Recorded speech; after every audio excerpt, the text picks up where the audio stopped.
Tired of dropping your phone or struggling to prop it up? Meet the PopSockets phone grip with expanding kickstand in black, your new must-have accessory.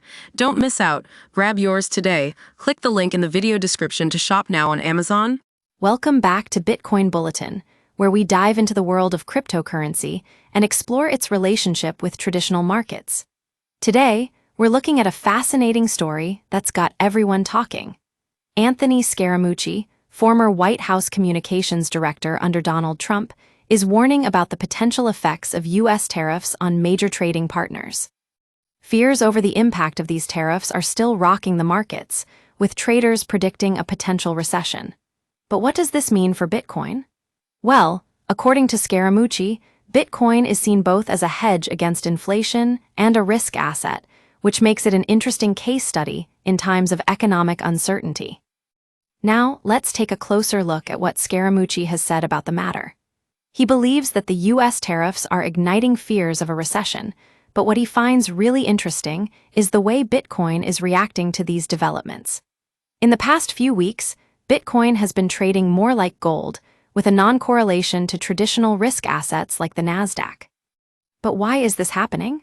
According to Scaramucci, it's all about the Wall Street sales machine. With enormous inflows taking place in BlackRock ETFs and other similar funds, investors are looking for alternative safe haven options.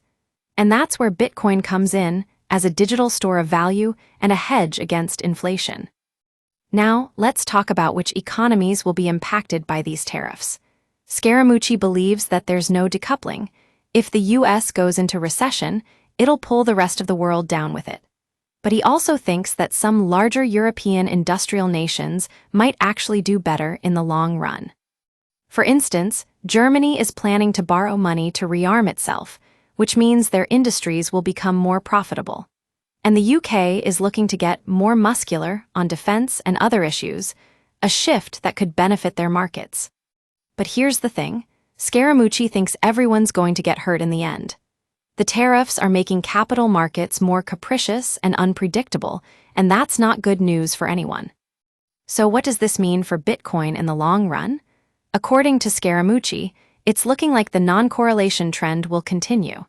And with investors looking for alternative safe haven options, it's possible that Bitcoin could see a boost in value. But only time will tell. One thing's for sure, as we navigate these uncertain economic waters, we'll be keeping a close eye on Bitcoin and its relationship with traditional markets. Thanks for joining us on this episode of Bitcoin Bulletin.